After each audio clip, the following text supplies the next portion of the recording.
Well, the players have spoken, Paul Maurice has spoken, and Kevin Cheveldayoff has spoken as the Winnipeg Jets end of season availabilities have wrapped up. I'm, of course, Mitchell Clinton with Jets TV. We got 680 CJOB's powerhouse commentary team in Paul Edmonds and Jamie Thomas. Guys, obviously a whole lot of things were discussed over the last few days. Jamie, we'll start with you. I think one thing that really stood out to me was kind of the conversation about the culture in the room. Paul Maurice touched on it. He said, and it's almost weird to hear given the team went to the Western Conference Final in 2018, but he feels the culture in the room right now, and granted the offseason can present a number of challenges before the start of next season, but he feels the culture in the room is in a really good spot. You know what? I think a big part of, COVID is it allowed everyone to get a lot closer because you're forced to be closer. Yeah. You spend a lot more time together than you ordinarily would. You're not going home. You're not going out on the road with your friends or family when you go away. So you're kind of forced into that relationship. But for the most part, I feel this group is getting older. You've added some good pieces in the offseason, and Nate Thompson and Trevor Lewis, some more veteran voices in the dressing room. So I think that COVID played a good role in that, but also just the maturity in the dressing room brings everybody together. That played a large role in how good this team was for the majority of the season, and a big reason why they overcame that 1-9, 10-game streak towards the end of the season to get out of that free fall, win 2 games to close out the regular season, and then sweep the Edmonton Oilers in the first round of the playoffs. So you're not going to have that with a young group.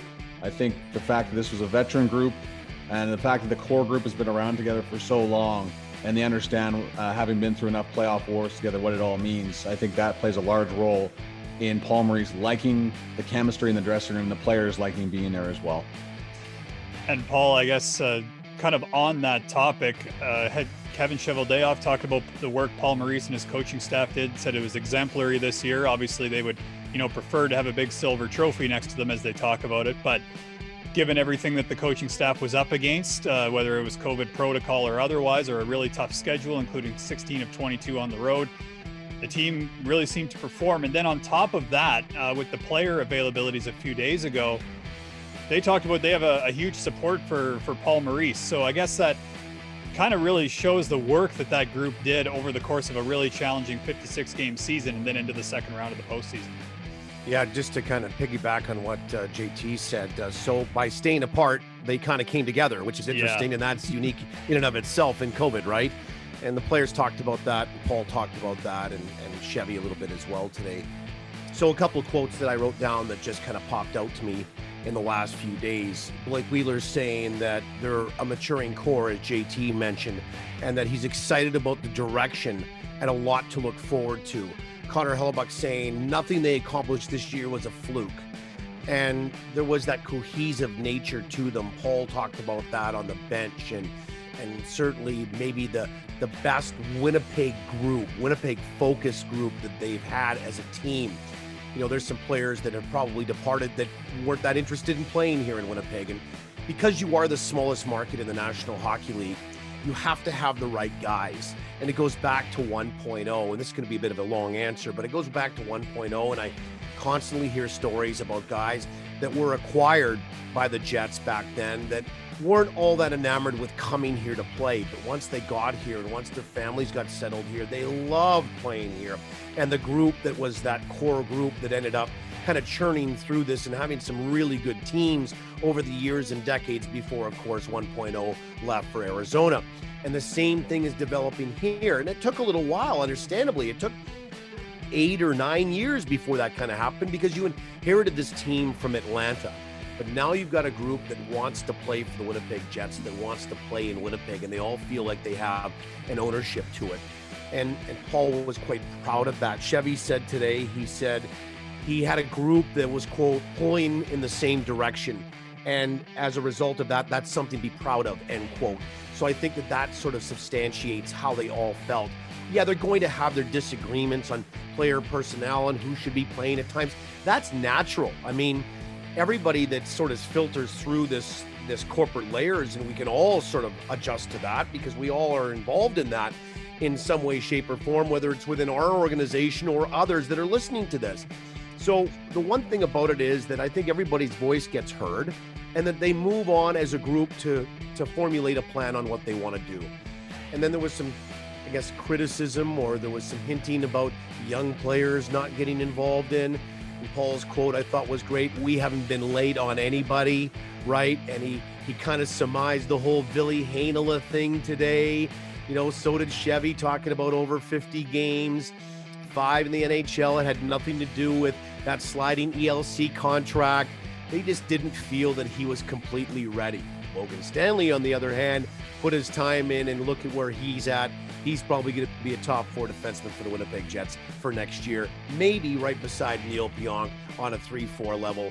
That remains to be seen. But I heard a lot of things that came out of these Zoom meetings, these virtual meetings, that led me to believe that while it's not a perfect world, the Winnipeg Jets 2.0 or the Winnipeg Jets in 2021, it's not unlike a lot of other teams. And the fact of the matter remains that they did get to the Elite Eight, to use that basketball term, because now we're into the Final Four, because it's not conference finals, so you can't really call it that. So to use that parlance, the Elite Eight is pretty good. Now the challenge is to get back there and beyond next year. But I think that the group is on the same page to do that. Final question for you, Paul. Obviously, one of the things that Kevin Cheveldayoff has on his itinerary as well revolves around the number of RFAs and UFAs on the Jets roster at this point. I mean, look no further than Neil Pionk and Andrew Kopp, who are two of the ones that he's going to have to get some work done on. It's going to be a busy summer for Kevin Cheveldayoff, isn't it? Well, the last check that I had with a flat cap, let's not forget about that. You're Right. going to be in around that $83 million, and that's going to be it. What dressed for the Winnipeg Jets final game on Monday, they have 9 guys that are free agents, unrestricted free agents, and then, as you mentioned, some restricted free agents, and guys that I think that they would want to have back. The interesting part about this is that if you feel that you are not maybe going to get a restricted free agent signed, or they're maybe going to want too much money, in a normal year, you might be able to deal that player out, right? Well, Kevin Cheveldayoff talked about that at his Zoom exit with the media. And he said, this is not a time right now leading up to that expansion draft with the Seattle Kraken coming in really officially by starting to get their roster together on July 21st, that you are going to be wheeling and dealing to acquire players. Because not only would you be moving somebody out and bringing somebody else in, but then you've got to worry about protecting that player that you just acquired. So there's a whole fly in the ointment that happens here again with what's going on with respect to Seattle coming in. So a very busy and challenging offseason, I think, for the upper administration, the executive of the Winnipeg Jets, starting with Kevin Cheveldayoff and his scouting staff and certainly his lieutenants, into the plan that they're going to roll forward. And that's probably started even a couple of months ago, I would think, and now they'll get really down to brass tacks on that.